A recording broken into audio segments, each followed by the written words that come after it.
Good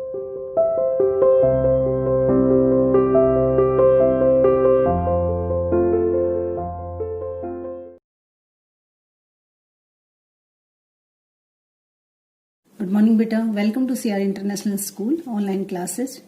बेटा आज हम हिंदी के विषय में जो कल वीडियो गया था उसी के बारे में चर्चा करेंगे, जिसका टॉपिक था हमारा संदेश लेखन। संदेश लेखन में मैंने आपको बता दिया कि संदेश होता क्या है, ठीक है, और कितने टाइप का ये होता है और किस किस तरह से पहले वाले जो लोग होते थे वो संदेश को कैसे भेजते थे, ठीक है। इस पर हमने चर्चा की। अब हमने बताया था कि भाई जो ये प्रकार हैं इनके संदेश लेखन के जो प्रकार हैं, ये कोई फिक्स तो है नहीं कि किस पर आएगा, ऐसा कुछ नहीं है। और लेकिन उसमें यूं है कि आपको ये पता होना चाहिए, जैसे शुभकामना संदेश में हमने बताया भाई जन्म दिवस पर हो सकता है, पदोन्नति पर हो सकता है, परीक्षा सफलता पर हो सकता है, शादी है, सालगिरह है, गृह प्रवेश है, इन पर हो सकता है। राष्ट्रीय पर्व की हमने बात की भी 15 अगस्त से 26 जनवरी, कोई जयंती है, कोई महान पुरुष है उनकी कोई जयंती आई है तो आप उस पर भी लिख सकते हैं। त्योहार हो गया, होली, दिवाली, दीपावली, रक्षाबंधन, तीज, ठीक है, इन पर भी आप अपना एक संदेश किसी फ्रेंड को या अपने किसी निजी मित्र को भेज सकते हैं। विशेष अवसर पर मैंने बताया जैसे शिक्षक दिवस हो गया, बाल दिवस हो गया, गुरु पर्व हो गया, नववर्ष हो गया, तो ये आपके विशेष दिवस हैं यानी खास दिन होते हैं। इस दिन भी आप अपना ये भेज सकते हैं। शोक संदेश की हमने बात की। शोक संदेश कहाँ होता है भाई, जिसकी मान ली आपके घर में कोई बुजुर्ग हैं या आसपास कोई ऐसा बुजुर्ग है जिसकी मौत हो गई है और उसकी सूचना आप लोगों को देनी है, तो आप वो संदेश कैसे लिखेंगे। सामाजिक मुद्दे पर या धार्मिक मुद्दे पर संदेश क्या होते हैं, जैसे मेले का आयोजन हो रहा है, ठीक है, तो आप सभी को सूचित किया जाता है कि ये मेला, सभी आप इसमें प्रसाद लेकर ग्रहण करें और मतलब आशीर्वाद दें, ठीक है। इस तरह से आप कैसे भगवान के दर्शन करें या कोई मूर्ति पूजा की स्थापना आपने की है, इस तरह से कर सकते हैं। सामाजिक में आपका जल बचाओ, बेटी बचाओ हो गया, वन संरक्षण हो गया, साक्षरता हो गया, स्वच्छता हो गया, ये सारी चीजें। मिश्रित संदेश में वो सारी चीजें जैसे प्राकृतिक आपदाएं वगैरह उसमें आ गई, कोई महामारी वगैरह इसमें आ गई, तो ये हमारे क्या थे, सारे संदेश लेखन थे, ठीक है। अब संदेश लेखन की बात अगर हम करें तो उसका प्रारूप कैसा होना चाहिए। प्रारूप का मतलब होता है कैसा तरीका होना चाहिए कि हम कैसे लिखें। आइए उस पर चर्चा करते हैं। हाँ जी बेटा, हम बात करेंगे कि आज संदेश लेखन का प्रारूप क्या होता है। प्रारूप का मतलब है यहाँ पर तरीके से कि संदेश लेखन का लिखने का तरीका क्या हो। अब यहाँ पे सबसे पहले जब आप संदेश लेखन लिखेंगे तो उससे पहले आपको कुछ बातों का ध्यान रखना है। जैसे अब नंबर 1 पर आपकी बात आ रही है कि संदेश लेखन हमेशा आयताकार कॉलम में ही बनाया जाए। आयताकार का मतलब है यहाँ पर आपका जो रेक्टेंगल जो शेप होती है आपको उसमें ही बनाना है, यानी कि जो शेप होगी ना वो आपकी इस तरह से और इस शेप में वो आए, ठीक है। वो चकोर नहीं होना चाहिए, वो तिकोना नहीं होना चाहिए, ठीक है, वो पूरे पेज पे नहीं होना चाहिए, आयताकार कॉलम में होना चाहिए। यानी आप उस बॉक्स को आयताकार बनाएंगे और उस बॉक्स में ही आयताकार बनाकर आप उसमें लिखेंगे, ठीक है। तो पहला जो ध्यान देने योग्य बात है वो क्या है कि संदेश लेखन हमेशा आपको किसमें बनाना है, एक कॉलम बनाना है और कॉलम भी कैसा होना चाहिए, आयताकार होना चाहिए, ठीक है। दूसरी बात, संदेश लेखन की जो शब्द सीमा है, यानी जब भी आप संदेश लेखन लिखेंगे तो जितने भी शब्दों की इस्तेमाल करने की जो लिमिट है वो कितनी है, 30 से 40 शब्द होनी चाहिए। यानी जब आप उसमें शब्दों का इस्तेमाल करें तो आप उसमें 30 से 40 शब्द ही रखें। अब बात आती है कि हम कोई ज्यादा कर सकते हैं क्या, यानी 40 से ज्यादा हो गए तो 40 के बाद 42, 41, 43 अगर हो जाते हैं तो कोई दिक्कत नहीं है, ठीक है। और 30 से नीचे भी हो सकते हैं, 27, 28 भी हो सकते हैं, 25 भी हो सकते हैं, तो ऐसी वो काउंट नहीं करेगा। लेकिन आपको कम से कम यूं है कि 30 और 40 की रेशो के बीच में ही आप उसे रखिए। 30 से 40, 10 शब्द कम भी हो सकते हैं आपके इसमें, ठीक है। आप इसको 31 में भी छोड़ सकते हो और आप इसको 39 में भी छोड़ सकते हो। तो शब्द सीमा का आपको क्या रखना है, ध्यान रखना है। अगली बात क्या ध्यान रखनी है, संदेश लेखन पेंसिल से ही बनाएं। कोशिश ये करो कि पेंसिल से ही बनाओ। हालांकि ऐसा कुछ रूल नहीं है कि पेंसिल से ही बनाया जाए, आप पेन से भी लिख सकते हैं। लेकिन परीक्षा में क्या है कि आप अगर पेंसिल से बनाएंगे तो उसमें आपको काफी प्रभावशाली वो नजर आएगा। और मान लीजिए कोई गलती भी अगर होती है तो आपके पास पेंसिल होती है तो आप उसे इरेज कर सकते हैं, आप उसमें काट छांट कर सकते हैं। अगर पेन चला दिया तो बार बार कटिंग करोगे तो वो भद्दा लगेगा और बुरा लगेगा और आकर्षक नहीं लगेगा, ठीक है। एग्जामिनर को लगेगा कि ये बार बार काट काट कर लिख रहा है, या कभी स्पेलिंग गलती हो गई, या आपने दोबारा रीचेक किया तो आपको पता चला कि इसकी जगह ये आना चाहिए था, फिर आप हड़बड़ी में उसे काटोगे, दोबारा नहीं बन पाएगा। तो इसलिए अच्छा है कि आप उसका क्या करें, इस्तेमाल करें पेंसिल का। तो पेंसिल जो है वो आपकी गलतियों को छुपो लेती है और आप उसे इरेज करके दोबारा भी बना सकते हो आप रीचेक करते समय। तो इसका ध्यान रखना है कि आप पेंसिल से ही बनाएं। अगला पॉइंट आपका है कि आवश्यकता के अनुसार रंगों का प्रयोग किया जा सकता है। रंगों का मतलब जब भी आप संदेश लेखन लिखें, अगर आपको लग रहा है कि वहां पे कलर यूज होने चाहिए या रंगों का प्रयोग होना चाहिए तो आप कर सकते हैं, लेकिन यहाँ पर बात हो रही है कि कैसे रंग इस्तेमाल करने चाहिए। आप जब इसमें रंगों का इस्तेमाल करें तो आपके पेंसिल कलर होते हैं ना, आप उन पेंसिल कलर का इस्तेमाल कर सकते हैं। कोई भी बच्चा crayons colour, sketch colour, water colour इस्तेमाल नहीं करेगा। ठीक है, आपको कौन से करने हैं, केवल और केवल पेंसिल कलर इस्तेमाल करने। उससे क्या होगा कि आपकी शेड जो है ना वो लाइट लाइट आएगी और ज्यादा डार्क नहीं आएगी, और उससे क्या है आपका आकर्षक संदेश लेखन लगेगा। ठीक है, मान लीजिए अब रंगों का प्रयोग जैसे कहाँ करोगे, मान लीजिए आप 15 अगस्त पे किसी को बधाइयां दे रहे हो कि 15 अगस्त की हार्दिक शुभकामनाएं।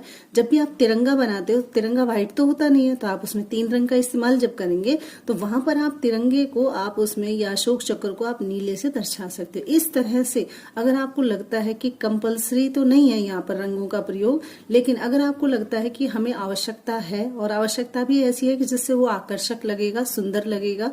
ठीक है, अब यहाँ पर जो संदेश लेखन है इसका जो मूल रूप है वो दिखावा नहीं है, सुंदरता नहीं है। उसका मतलब है जो हम लिख रहे हैं वो मैसेज सही होना चाहिए। तो सुंदरता तो आपका कौन सा पॉइंट है, नेक्स्ट स्टेप आता है। सबसे पहले स्टेप आपका क्या हो कि जो आप संदेश लिख रहे हो बिल्कुल स्पष्ट और छोटा, और क्या है भावना, जो भाव आप लिख रहे हो उससे वो परिपूर्ण होना चाहिए। फिर आप रंगों का प्रयोग कर सकते हैं अगर आपको लगता है कि जरूरत है। अननेसेसरी रूप से आपको ड्राइंग नहीं करनी है, आपको कलम नहीं चलानी है, कलर वाली पेंसिल नहीं चलानी है, अनाप शनाप आपको उसको भरा भरा नहीं करना है, बिल्कुल साफ सुथरा लिखना है। ठीक है, उसके बाद अगला पॉइंट आता है आपका 5वां कि आवश्यकता अनुसार यदि आपको लगता है उसमें स्लोगन लिखना है। स्लोगन का मतलब मान लीजिए आप साक्षरता अभियान का बना रहे हैं तो आप लिखेंगे भाई सब पढ़े सब बढ़े।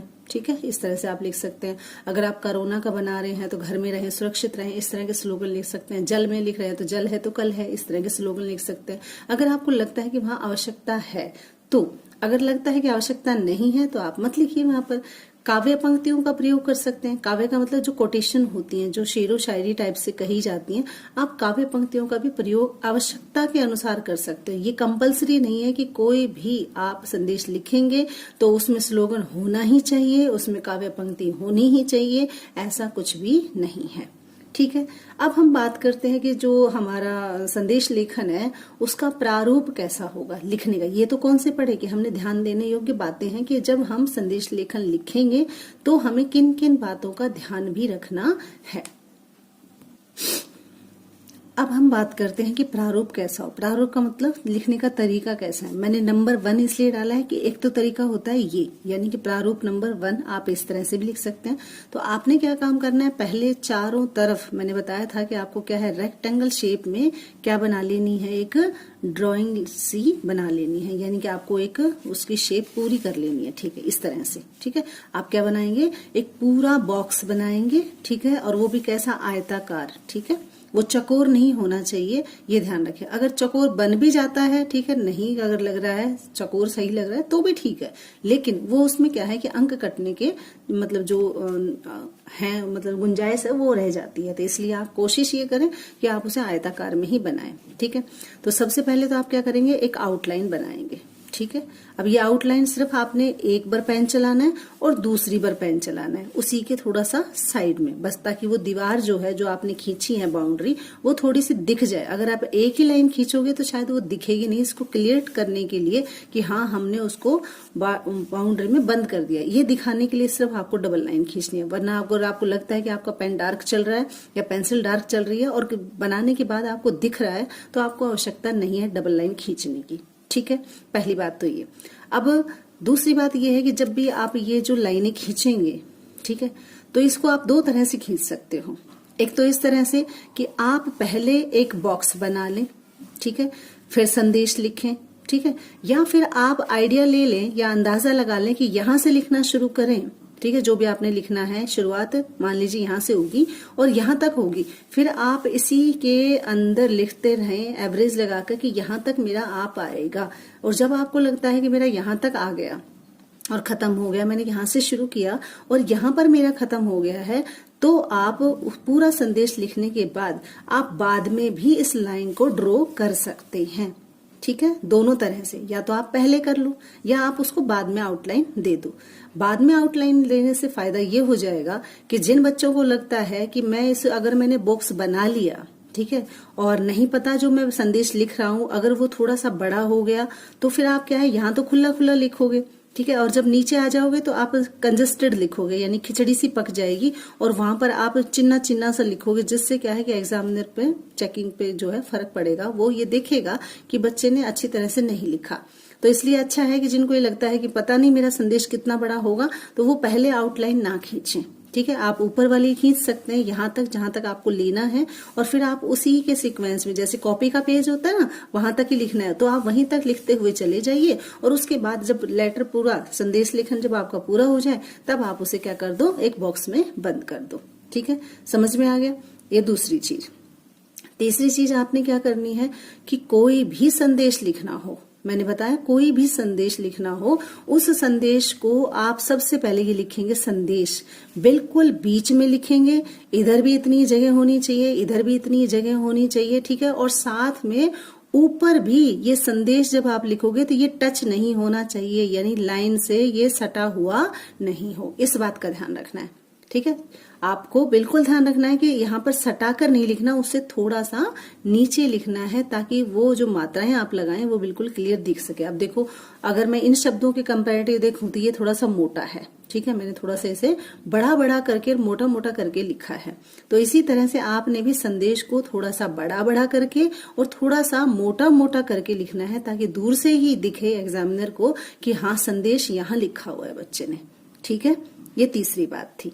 अब बात आती है कि चौथी क्या है, जब भी आप संदेश लेखन लिखेंगे तो संदेश लेखन में आप ये जो आपका है, ये आपका बाईं तरफ, ठीक है, दायां इधर हो गया, ये बाईं तरफ, जब भी आप लिखेंगे तो बाईं तरफ आपके दिनांक हो, उसी के नीचे आपका समय हो, उसी के नीचे आपका संबोधन हो। दिनांक का मतलब जिस तारीख को आप पत्र लिख रहे हैं, जिस तारीख को आप संदेश लिख रहे हैं, वो आपने लिखना है। ठीक है, संदेश उसी तारीख का, मान लीजिए जैसे आप एग्जाम दोगे, पेपर दोगे, तो पेपर की जो तारीख होगी आपको वही लिखनी है, क्योंकि आप उसी दिन संदेश लिख रहे हो, चाहे कल्पना में ही सही, चाहे झूठा ही सही, लेकिन लिख तो रहे हो उसी तारीख को, तो आपको वही रखना है। ठीक है, उसके बाद यहाँ पे आ जाती है समय का मतलब मैंने समझाया है कि किस टाइम आपने वो संदेश लिखा है। सुबह के 8 बज रहे हैं, प्रातः काल के 8 बज रहे हैं, दोपहर के आपका 1 बज रहा है, ठीक है, या शाम के 4 बज रहे हैं, या रात के 10 बज रहे हैं। ठीक है, ये सारी चीजें आप यहाँ पर लिखेंगे। शाम 4 बजे, ठीक है, सुबह है तो प्रातः क्या है 8 बजे, और शाम को, रात को है तो रात्रि 9:30 बजे। ठीक है, इतना आप लिखेंगे। उसके बाद ये है संबोधन। संबोधन क्या होता है? संबोधन वो होता है जिसे हमें पत्र लिखना है। जैसे माता जी को लिखना है तो यहाँ पे माता जी लिखोगे, मैंने संबोधन लिखा है। संबोधन का मतलब किसे बुलाकर आप कह रहे हो, माता, पिता, प्रिय, भाई, बहन, मित्र, कोई भी हो सकता है, मामा, नाना, फूफा, जो भी है, वो यहाँ पर आपने लिखना है। सिर्फ आपका संबंध लिखना है। पिताजी का मतलब यहाँ पे नहीं, पिताजी का नाम भी लिखना है, ऐसा नहीं करना आपको, सिर्फ यहाँ पर क्या करना है, संबोधन देना है। ठीक है, उसके बाद आप एक लाइन छोड़ेंगे। क्या करेंगे आप? एक लाइन छोड़ेंगे। लाइन छोड़ने का यहाँ कोई रूल नहीं है कि आपको लाइन छोड़नी है या नहीं छोड़नी है, सिर्फ इसलिए कि राइटिंग जो है वो साफ सुंदर दिखाई दे और प्रॉपर गैप नजर आए, इसलिए आप लाइन छोड़ें तो वो अच्छा लगेगा। ठीक है, अगर किसी को लगता है मेरी राइटिंग बहुत सुंदर है तो जरूरी नहीं है आप लाइन छोड़ें, आप कंटिन्यू भी कर सकते हैं। ठीक है, इसमें कोई शर्त और नियम नहीं होते बेटा। ठीक है, आप जैसा चाहे वैसा लिख सकते हैं। उसके बाद यहाँ पर मैंने बताया, जैसे आप माताजी को पत्र लिख रहे, मतलब संदेश दे रहे हो, तो माताजी आपने लिखा। अब उसके नीचे आपको पूजनीय, आदरणीय, ठीक है, राम राम, नमस्ते, आपको कुछ भी नहीं लिखना, सिर्फ माताजी लिखना है। हाँ जी बेटा, तो हम बात कर रहे थे कि यहाँ पर आपको किसी भी तरह का पूजनीय, आदरणीय या राम राम नमस्ते कुछ लिखने की जरूरत नहीं है। और जब आप एक लाइन छोड़ेंगे, ऐसा करने के बाद फिर आप शुरू करेंगे। जो भी आप संदेश कह रहे हो, जिसको भी ये बताना है कि क्या कह रहे हैं आप वहां पर, ठीक है, आपको क्या बताना है माता जी को, तो वो जो सारी चीजें आप अपने मन की बातें इनके बीच में लिखेंगे। और जो हम बीच की बॉडी जिसे कहते हैं ना, उसको कहते हैं विषय वस्तु। हिंदी में कहते हैं विषय वस्तु, यानी कि विषय का टॉपिक क्या है, टॉपिक को आपके यहाँ बीचों बीच आपको इसमें लिख देना है। और फिर जो लिखने वाला है ना, उसका नाम यहाँ पर लिख देना है, नाम की जगह पर। नाम नहीं लिखना, उसका नाम। मान लीजिए पंकज है, तो आप यहाँ पे क्या लिखोगे, पंकज लिख दोगे। इस तरह से आपने तैयार करना है एक संदेश, बिल्कुल सीधा सीधा लिखना है। इसमें कोई ड्राइंग नहीं, कोई फॉर्मेलिटी नहीं, ठीक है, सिर्फ और जैसा आप चाहें वैसा लिख सकते हैं, ठीक है। इसके बाद ये तो था आपका जो प्रारूप है, ये था प्रारूप नंबर 1, यानी कि तरीका 1। अब दूसरा तरीका क्या है? दूसरा तरीका मैं यहाँ पर आपको शो कर रही हूँ कि दूसरा तरीका क्या होता है, ठीक है। दूसरा तरीका मैंने यहाँ पे लिखा प्रारूप नंबर 2। आप दोनों में से किसी एक में आप उसको एडजस्ट कर सकते हो, आप उस संदेश को लिख सकते हो, ऐसी कोई जरूरत नहीं है। अब मैंने देखो यहाँ पर एक लाइन खींची है, वो मैंने पेंसिल से बनाया था, वो मैंने पेन से बनाया था, ये मैं पेंसिल से बना रही हूँ, ठीक है। अब देखिए मैंने यहाँ पर लाइन ड्रॉ की है, उससे थोड़ी सी मोटी हो गई है, ठीक है। तो ये भी कोई रूल नहीं है कि मोटी लिखनी है, पतली लिखनी है, लेकिन बहुत ज्यादा चौड़ा फ्रेम नहीं करना है आपको, बस इतना ध्यान रखना है, ठीक है। अब संदेश में जैसे मैंने उसमें बताया था, क्या बताया था कि आपका जो ये संदेश है आपके दाएं बाएं से बिल्कुल क्या हो, बिल्कुल सेंटर में होना चाहिए, बिल्कुल बीच में होना चाहिए। और दूसरी बात क्या थी कि वो ऊपर से आपकी लाइन के वो टच नहीं हो, वो वहां पर सटा हुआ नजर नहीं आना चाहिए, वहां से मिला हुआ नजर नहीं आना चाहिए, ठीक है। संदेश हमेशा लिखना है, चाहे संदेश हो किसी के नाम, चाहे संदेश हो कैसा भी, संदेश जरूर लिखना है। ये संदेश नाम की जो चीज है, ये शब्द है, ये तो आपको हमेशा लिखना ही पड़ेगा। अब हम बात कर रहे हैं और आगे प्रारूप की। अब देखिए मैंने यहाँ पे समय लिखा है, ठीक है, यहाँ पे तिथि लिखी है। अब मैं वापस उस पहले वाले पर आ रही हूँ। देखिए यहाँ पर मैंने पहले दिनांक लिखी है, फिर समय लिखा है, समझ में आ गया? फिर से ध्यान दो कि यहाँ मैंने दिनांक लिखी है, पहले तारीख लिखी है, फिर मैंने समय लिखा है। अब यहाँ पर क्या कर दिया मैंने, यहाँ पर मैंने समय पहले लिख दिया, तारीख बाद में लिख दी। तो अभी मैंने क्या बताया था कि इसमें कोई रूल नहीं है, ठीक है। तो ऐसा नहीं है कि मैडम हमने दिनांक बाद में लिख दी, कोई गलती तो नहीं हो जाएगी, हमने मतलब समय बाद में पहले लिख दिया, कोई गलती तो, कोई गलती नहीं। आप आराम से लिखिए, फ्री होकर लिखिए। तो समय आपने यहाँ पे देना है, समय मैंने बताया प्रातः है, दोपहर है, रात्रि है, कब आप लिख रहे हो वो लिखना है, और आपको यहाँ पे तारीख लिखनी है, ठीक है।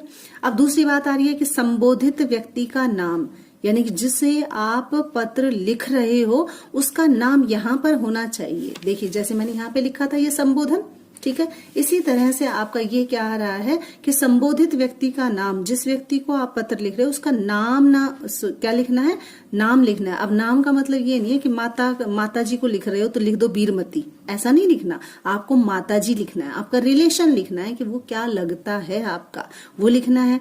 अब एक चीज और, मैंने यहाँ पे लाइन छोड़ी थी, ठीक है, मैंने बताया था लाइन छोड़कर लिखें, तो मैंने यहाँ पर बताया कि कोई रूल नहीं है। आप देखो अब अगली बार मैंने जब यहाँ पे लिखा तो मैंने यहाँ पर लाइन नहीं छोड़ी है, ठीक है।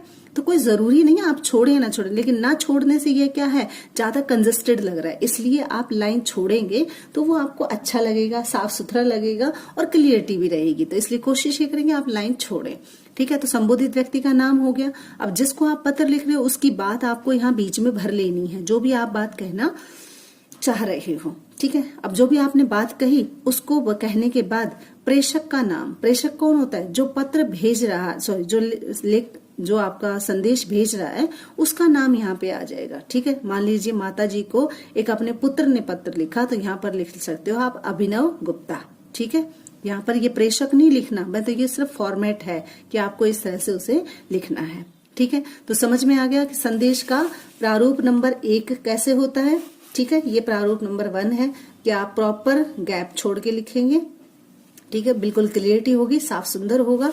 और दूसरा यदि आप पेंसिल से भी बना रहे हैं तो यहाँ पर मैंने कोई भी गैप नहीं छोड़ा है, ठीक है। तो आप दोनों तरह से ही इसको क्या कर सकते हो, संदेश लेखन लिख सकते हो। किस किस पर लिखना है ये चर्चा हमारी हो चुकी है। अब यहाँ पर मैं आपको एक एग्जाम्पल लिख कर बता रही हूँ।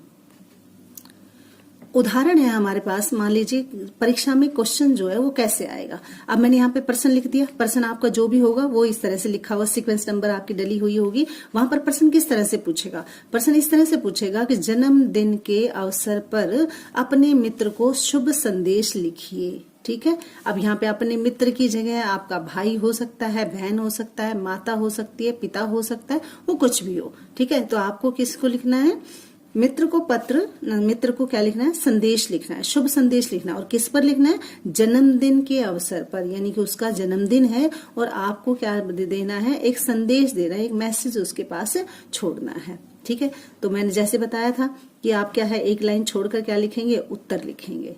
बिल्कुल तुरंत शुरू नहीं कर देंगे, कम से कम भी मैंने यहाँ एक छोड़ी, आप 2 लाइन छोड़ सकते हो। ठीक है, तो आप 2 लाइन का गैप छोड़ेंगे और फिर लिखेंगे उत्तर। और फिर वैसे ही अब मैं पूरा पेज आपको दे रही हूँ, यहाँ पर ये आपका पूरा पेज आ जाएगा। ठीक है, तो आप क्या करना है आपने कि ये जो पूरा पेज मैंने दिया, तो मैंने यहाँ पे बताया, देखो अब की बार जो लाइन मैंने खींची है वो ना ज्यादा मोटी है और ना ही ज्यादा पतली है, लेकिन ये थोड़ा सा मुझे लगता है कि ये चकोर हो गया है। ठीक है, तो ऐसी कोई कंपल्सेशन नहीं है कि चकोर हो गया तो मैडम गलत हो जाएगा, कि नहीं, ऐसा कुछ भी नहीं है, लेकिन कोशिश करें कि आप उसे क्या बनाएं, आयताकार बनाएं। ठीक है, और अब हम चलते हैं अपने रूलों पर। क्या हम सारे रूल फॉलो कर रहे हैं, जैसे आउटलाइन जो है वो भी हमने डार्क की है, दिख रहा है बिल्कुल पूरा। संदेश जो है वो भी हमने बीचों बीच लिखा है, जैसा मैंने बताया था, बिल्कुल बीच में ही लिखना है। ठीक है, फिर यहाँ पर मैंने उदाहरण दिया है। ठीक है, किसका, जन्मदिन का है, और आप क्या है, यहाँ तिथि लिख रही हूँ। तिथि का मतलब मैं यहाँ लिख रही हूँ 7 दिसंबर 2020। ठीक है, यानी जो हमारा ईयर चल रहा है वो आपने लिखना है। ठीक है, फिर आ रहा है आपका समय। समय यहाँ पर मैं 8 बजे लिख रही हूँ। ठीक है, तो आपको इसी तरह से लिखना है, जैसे आपके ऑनलाइन क्लासेस में टाइम आता है ना, हम भाई इतने बजे क्लास लेंगे, तो वो ही टाइम 0008 के साथ, यानी 1 डिजिट है तो आप 0 लगा दें। अगर यहाँ पे 12 आ गया तो फिर जरूरत नहीं है।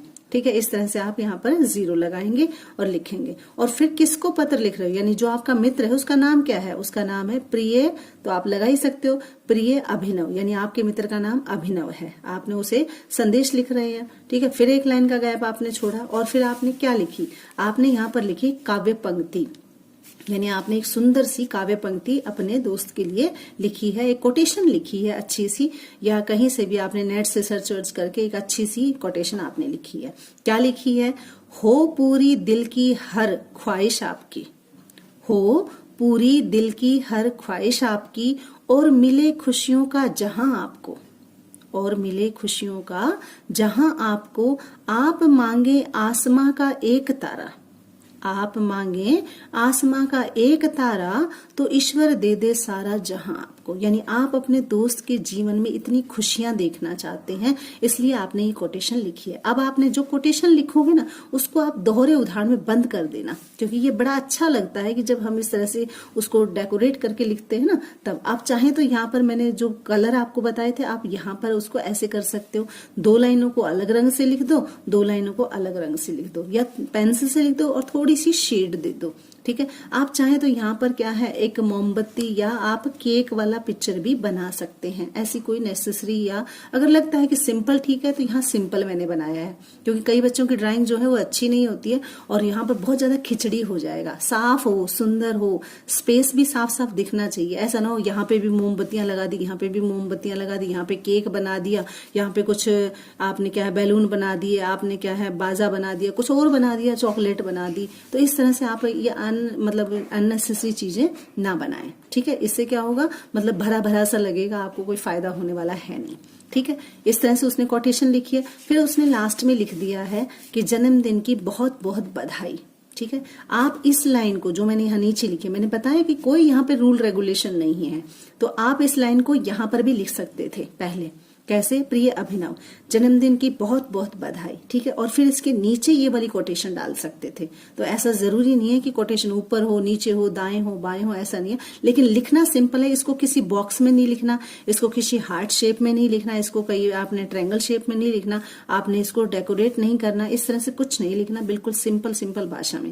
लेकिन एक याद ध्यान रखना, भाषा जब लिखो तो उसमें गलतियां नहीं होनी चाहिए। ठीक है, जैसे जैसे ये यहाँ मैंने कोमा लगाया है, यहाँ पे पूर्ण विराम है, यहाँ पे आपका चौपाई वाला विराम लगाया हुआ है, तो इन चीजों का आपको क्या रखना है, ध्यान रखना है। ठीक है, फिर मैंने यहाँ लिखा कि भाई जन्मदिन की बहुत बहुत बधाई। अब ये लिखने वाला कौन है, यानी वो किसको लिख रहा था, अपने दोस्त को लिख रहा था संदेश, और लिखने वाला कौन था। जब मैं नीचे लिखती हूँ प्रेषक का नाम लिखिए, तो यहाँ पर है आवेश शर्मा, बस। उसके नीचे आपको लिखने की जरूरत ही नहीं है कि आपका प्रिय मित्र, ये वो कुछ नहीं लिखना, सिर्फ आप अपना नाम लिखिए।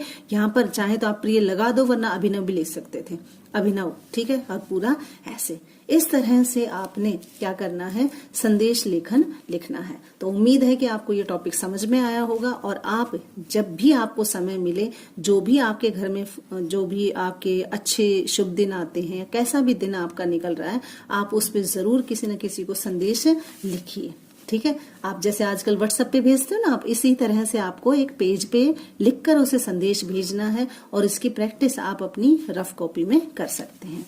तो आज के लिए इतना ही, बाकी जो है अगली वीडियो में पढ़ेंगे और किस किस तरह के जो संदेश होते हैं वो कौन कौन से होते हैं। ठीक है, और आपकी पीडीएफ जो है वो जब भी समय मिलेगा तो मैं इसकी एक पीडीएफ भेजूंगी, जिसमें आपको उन सारे संदेशों को अपनी फेयर कॉपी में उतारना है, बिल्कुल हूबहू वैसे ही। साथ ही आपको कॉपी में पूरे के पूरे उतारने, एक भी मिस नहीं होना चाहिए, इस बात का ध्यान रखें। क्योंकि मैंने वो जो सिलेक्ट किए हैं वो सारे अलग अलग किए हैं। कोई शुभ संदेश दिया है मैंने, कोई सामाजिक संदेश दिया है मैंने, कोई आपको क्या है विशेष दिवस पर मैंने दिया है, कोई पर्व पर दिया है, कोई राष्ट्रीय पर्व पर दिया है। इस तरह से वो मैंने अलग अलग छांटे हैं। ठीक है, तो आप भी उनको अलग अलग उसके हिसाब से सारे लिखेंगे, क्योंकि हमारे पास 6-7 प्रकार थे, तो 6-7 तो आपको बनाने ही बनाने पड़ेंगे। तो आप उम्मीद है कि आप उसकी पूरी कोशिश करेंगे। धन्यवाद।